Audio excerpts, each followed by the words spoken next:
જેતપુરના સાડી ઉદ્યોગના કેમિકલયુક્ત પાણી પોરબંદરના દરિયામાં વહાવવા માટે સરકાર મક્કમ છે અને તેને નહીં વહાવવા દેવા પોરબંદરવાસીઓ મક્કમ છે। ત્યારે સેવ પોરબંદર સી કમિટી દ્વારા સ્મશાન યાત્રાનું આયોજન કરવામાં આવ્યું હતું, જેમાં સ્વયંભૂ રીતે હજારો લોકો જોડાયા હતા।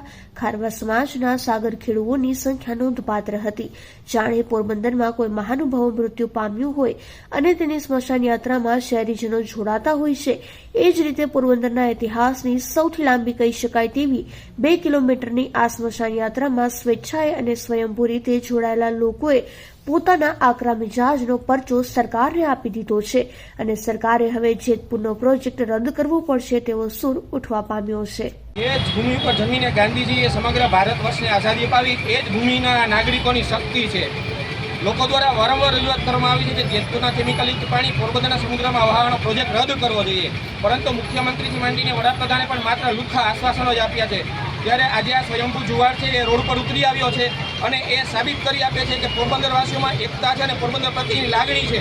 જો હવે નેતાઓમાં થોડી ઘણી પણ લાગણી અને શરમ બચી હોય અને મત માગવા માટે ફરી આવવું હોય તો હવે તેઓએ આ જેતપુરનો પ્રોજેક્ટ રદ કરવો જ રહ્યો। પોરબંદર આજકાલ જીવની પોપટ।